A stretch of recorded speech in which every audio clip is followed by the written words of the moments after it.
Waalaikumsalam warahmatullahi wabarakatuh. Selamat pagi. Pagi, Pak. Selamat pagi. Pagi, Pak. Mana suaranya? Selamat pagi. Pagi, Pak. Oke. Para cowok. Assalamualaikum warahmatullahi wabarakatuh. Waalaikumsalam warahmatullahi wabarakatuh. Alhamdulillah nahmaduhu wa nasta'inu wa nastaghfiruh wa na'udzu billahi min shururi anfusina wa yahdihillahu fala mudilla lahu wa may yudlil fala hadiya lahu. Alhamdulillah pada hari ini kita masih diberikan nikmat sehat. Mungkin ada beberapa teman kalian yang berhalangan sakit atau izin. Di sini ada yang tidak hadir di antara kalian? Banyak Pak. Banyak. Siapa aja yuk? Alisa, terus? Hah? Siapa? Siapa lagi? Bisa Fatika, Kampung, katanya lagi sakit sekaligus punya. Terus siapa lagi? Rizky, Asyarif, bayangannya Dimas. Oke, sebelum kita memulai pelajaran pada hari ini, marilah kita berdoa bersama-sama. Ala hadina wa sunnati sholihah. Al-Fatihah.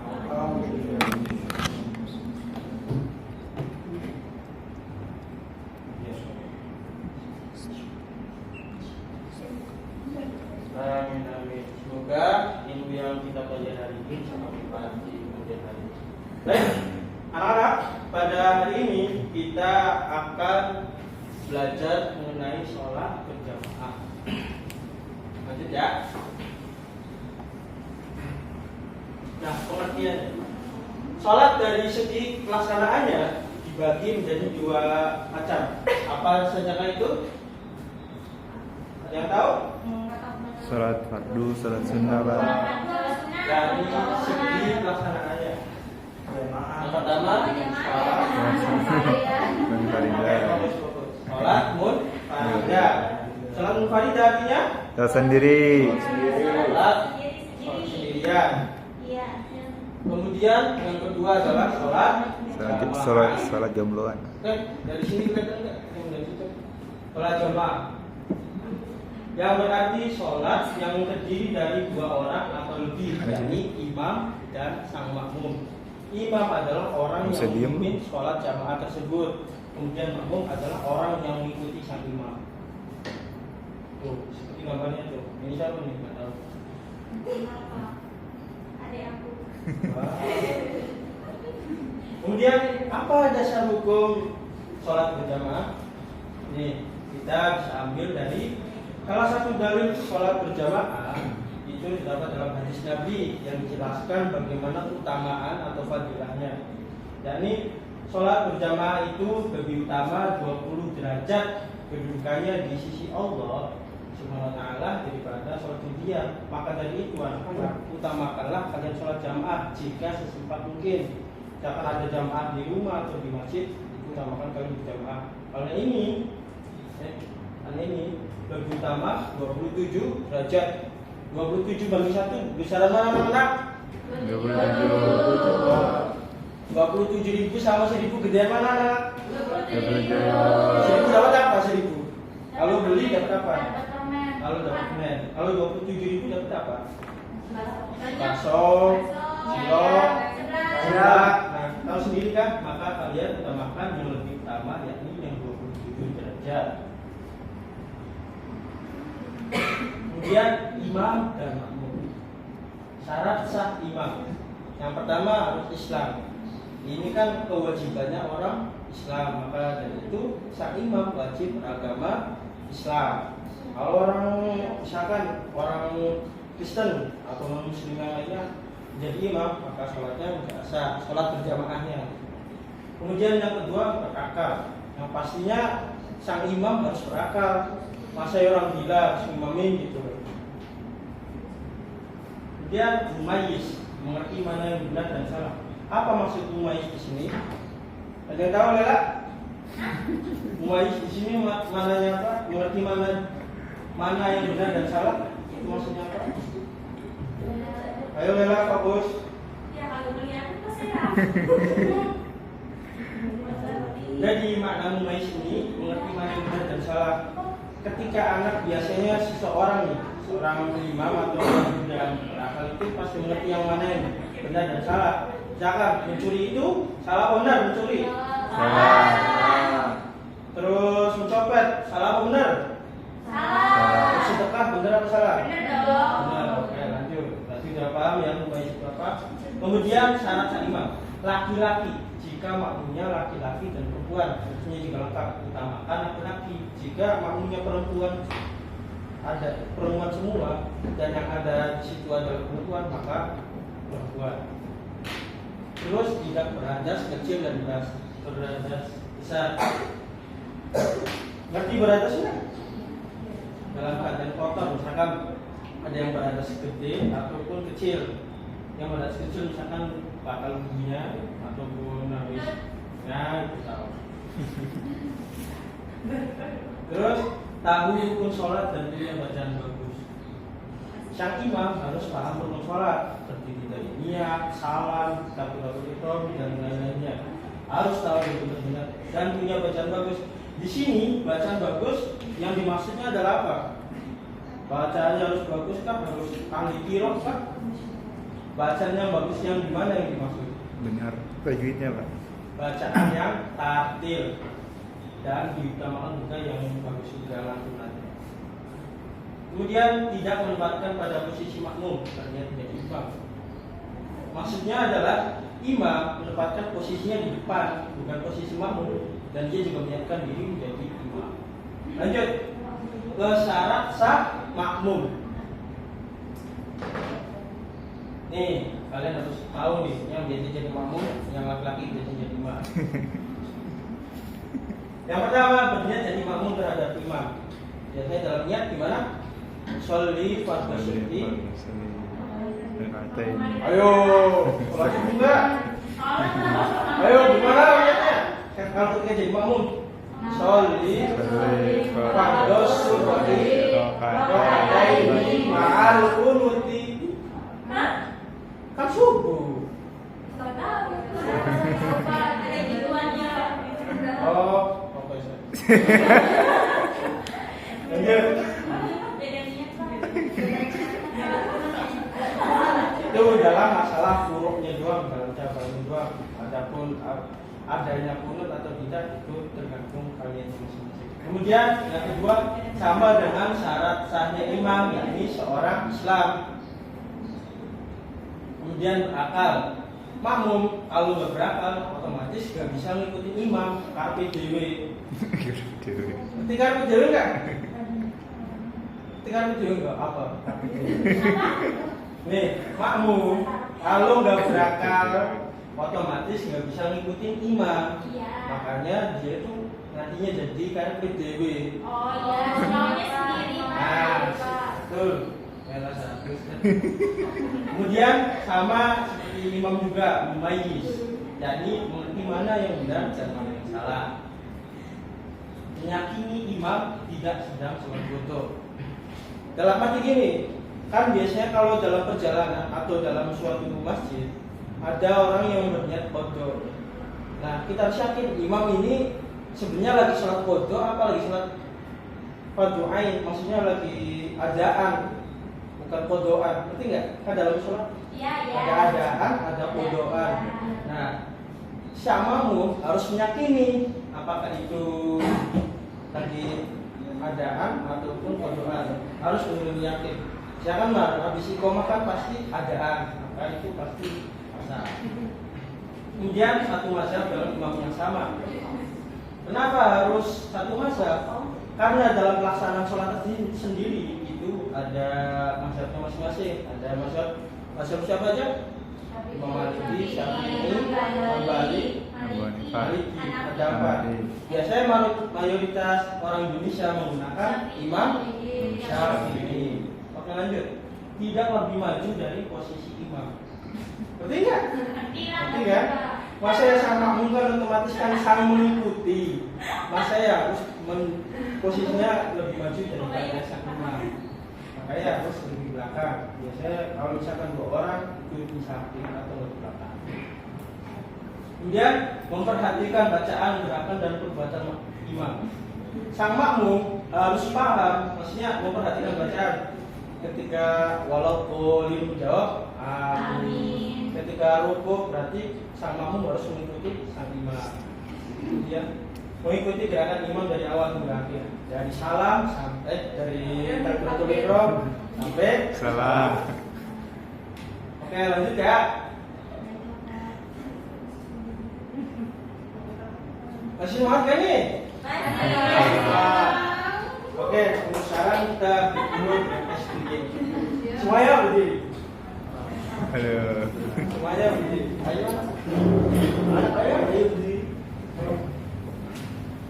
Di sini kita akan memainkan sebuah permainan. Ikuti kata-kata yang diucapkan oleh saya. Ya. Kuda, kuda, kuda, kuda. Kuda. Sapi, sapi, sapi, sapi. Sapi. Udah, sapi. Sapi, sapi, sapi, kuda. Sapi. Kuda. Berapa jumlah kuda? Berapa jumlah kuda? Ayo, Najela, berapa jumlah kuda? Ayo, fokus. Faiz, berapa jumlah sapi? 4, Pak. 4. Kalian udah fokus, lan ikuti kata saya yang diucapkan. Kuda.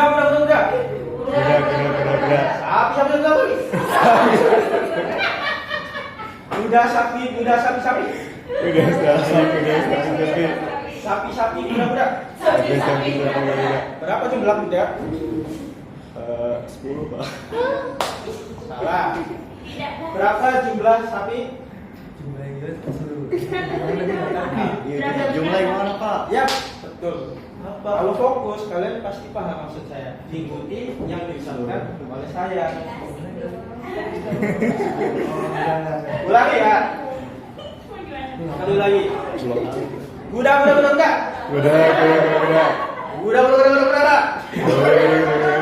Sapi. Berapa jumlah sapi? Sip, betul. Mungkin kalian sudah fokus dan refresh ya. Oke, silakan dulu kembali.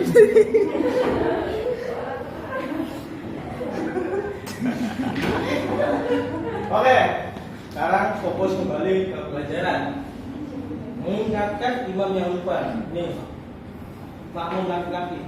Di sini ada tata caranya. Ketika makmum lupa, misalkan lupa membaca rukun sholatnya atau membacakan rukun sholatnya, lupa tahiyat awal ataupun lupa membaca Fatihah dan lain sebagainya.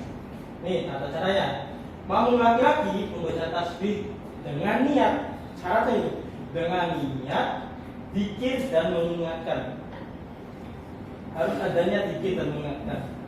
Jadi misalkan imam lupa baca Al-Fatihah, kayaknya nggak mungkin ya Al-Fatihah. Biasanya yang sering itu lupa baca tahiyat awal, langsung berdiri. Kemudian makmum pertama di belakang Faiz di sini. Subhanallah. Nah, tapi tidak dengan niat mengingatkan saja, harus dengan niat zikir juga. Kalau misalkan dengan niat mengingatkan saja, maka sholat makmum jadi batal. Kemudian makmum perempuan. Nih, makmum perempuan juga ada punya caranya sendiri. Yakni dengan cara menepuk tangannya. Nih, caranya menepuk telapak tangan kanannya pada punggung tangan kirinya. Nih, telapak tangan kanan menepuk pada punggung tangan kiri.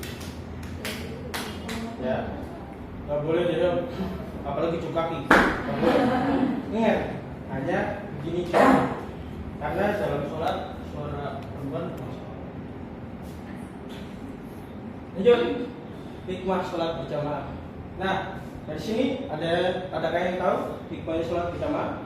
Dimas? Yang pahalanya Pak? Pahalanya Pak? Hah? Banyak pahalanya Pak? Banyak pahalanya. Berapa tadi hitungannya? 24. Ayo, perhatiin nggak? Berapa tadi? 24. 27. Bagus. Kayaknya. Terus apa lagi hikmah dalam sholat berjamaah tadi? Lela? Najela apa? Mempererat tali silaturahmi kan Pak? Boleh. Habis sholat salam-salaman gitu kan? Oh, siap. Masuk. Oke, langsung jelasin aja ya. Masjid menjadi tempat utama sholat berjamaah. Kenapa? dalam hikmah sholat berjamaah dimasukkan masjid menjadi tempat utama? Karena hakikatnya kan diutamakannya sholat berjamaah itu adalah di masjid, sehingga masjid itu sebagai tempat berkumpulnya semua orang muslim. Seperti dijelaskan pada sabda Nabi Muhammad SAW, berilah kabar gembira kepada orang yang sering berjalan ke masjid. Ini typo. Pada saat gelap di hari kiamat nanti dengan cahaya yang terang benderang. Nah, jadi bagi orang yang berjamaah ke masjid akan mendapatkan keutamaan pada saat gelap di hari kiamat nanti akan mendapatkan cahaya yang terang benderang. Tadi riwayat Abu Dawud, Tirmidzi, Ibnu Majah dan Hakim. Jadi selagi kalian muda, sempatkanlah sholat berjamaah di masjid. Nih, kalau misalkan kalian 1 bulan nggak ada sholat jamaah di masjid, boleh 5 bulan sekali sholat jamaah di masjid, ataupun 1 tahun sekali sholat jamaah di masjid. Kan biasanya kan sholat tarawih atau sholat hari raya Id. Nah, jadi jangan sampai ketinggalan faedahnya sholat berjamaah. Karena ini sabda Nabi, berilah kabar gembira kepada orang yang sering berjalan ke masjid pada saat gelap nanti di akhirat kiamat nanti dengan cahaya yang terang benderang akan mendapatkan keutamaan ini. Kemudian yang kedua, belajar berdemokrasi melalui sholat berjamaah. Apa maksudnya? Bela? Apa maksudnya Bela? Apa maksudnya belajar berdemokrasi melalui sholat berjamaah? Masya Allah. Oke, masuk. Sedangkan di luar apa maksud dari belajar melalui sholat berjamaah? Nggak tahu Pak. Nggak tahu. Oke. Ini akan dijelaskan. Nih, belajar memberikan hak yang sama kepada seluruh rakyat tanpa membeda-bedakan. Kenapa? Ya, silakan. Jangan lupa disiram. Jangan diminum airnya. Betul. Saya sangat pintar. Nih, di sini maksudnya belajar berdemokrasi melalui sholat berjamaah. Ini belajar memberikan hak yang sama kepada seluruh rakyat tanpa membeda-bedakan.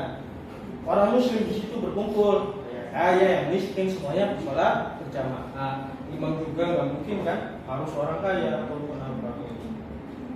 Kemudian belajar menanamkan prinsip bahwa pemimpin dan yang dipimpin sama-sama memiliki amanah. Sang imam dia memiliki amanah untuk memimpin, maksudnya dia bertanggung jawab dalam sahnya sholat. Kemudian makmum juga harus beramanah, yakni mengikuti gerakan imam. Selanjutnya berjamaah sama dengan menerapkan pemerintahan dari rakyat oleh rakyat dan untuk rakyat. Oke, untuk sekarang selesai pembelajaran pada hari ini. Yuk, sekarang hitung 1 sampai 3. 1, mulai. 2, 3, 1, 2, 1, 2. Oke. Yuk, sesuai kelompoknya, pukul maju ke depan. 2 siapa? Ayo. Aku mulai ada. Ayo. Maju semua Pak. Ayo. Iya, sesuai kelompoknya tadi. 1, 2, 3. Iya. 2 siapa? 2. 2. 1. Nih, 1 nih. 2 nih. 2 nih ya. Ini gue 3. Nih, yang 3 cari. Yang rating 1. Mana 1, mana 2? 1 di sini, 1. 1 di sini. Aku banyak 1. Di tengah, 3 di sana. Yuk. 1 di sini, 1. Kalau kalian fokus, pasti bisa menjawabnya. Ayo, berdiskusi dulu.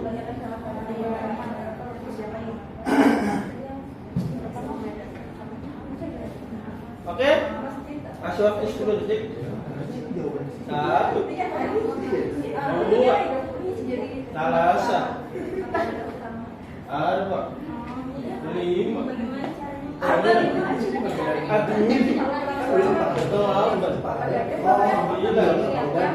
10. Oke. Cukup. Oke. Masing-masing perwakilan menjawab sesuai pertanyaan yang di situ. Pertama, nomor 1. Pertanyaannya yang pertama, sholat dari segi pelaksanaannya dibagi menjadi 2, yaitu sholat jamaah dan sholat faridah. Ya. Yang keduanya, apa yang dimaksud dari mumayyiz? Yaitu kita mengerjakan yang baik dan buruk. Asik. Betul. Tepuk tangan untuk nomor 1. Yuk, sekarang silakan nomor 2. Iya Pak, hikmah dari sholat berjamaah. Hikmahnya yang pertama Yang salah, lucu. mendapat pahala, Kamu keluar. Iya. terus memakmurkan masjid, Masya Allah. Terus. mendapat 20 juta Mau buka, telat dia. pahala. Tuh. Kemudian yang kedua. Kemudian bagaimana caranya mengingatkan imam yang lupa bagi makmum laki-laki, yakni dengan bilang bahasa Allah. Namun dengan mengingatkan dan juga berzikir. Oke, betul. Pertanyaan untuk 2. Lanjut ke kelompok 3. Silakan menjawab pertanyaannya. Menjawab soal menjawab jawabannya. Ayo, silakan. Apa perbedaan antara sholat berjamaah dengan sholat munfarid? Apa ya? Sama beda pahala. Pahalanya, Pak. Ya, terus. Terus kedua beda tempatnya. Biasanya kalau sholat sendiri itu di rumah. Masa di rumah, kalau berjamaah biasanya kan di masjid di tempat Ya, umumnya. terus. Terus kalau sendiri kan apa? Cuma sedikit, Pak. Kalau berjamaah banyakan. Asik. Terus, lanjut. Sholat kedua. Terus dijelaskan dalam hadis Nabi berapa derajat sholat berjamaah daripada sholat sendiri. Berapa ya? Sholat berjamaah 27, kalau sholat sendiri 1. Oke, tepuk tangan untuk kelompok 3. Oke, semangat dari kalian semua. Silakan. Yeay. Atas bawah beneran sih. Waktunya habis. Mungkin cukup saja pesan dari Bapak, yakni kalian jangan lupa untuk mengerjakan sholat berjamaah karena lebih faedahnya atau keutamaannya tuh 27 derajat lebih tinggi daripada sholat sendirian. Kemudian di hari kiamat kelak nanti mendapatkan cahaya benderang atau pertolongan lah. Mungkin dari Bapak cukup ya. Syukran wa juntum fil khairi wa barakatuh saja. Amin. Wassalamualaikum warahmatullahi wabarakatuh. Waalaikumsalam.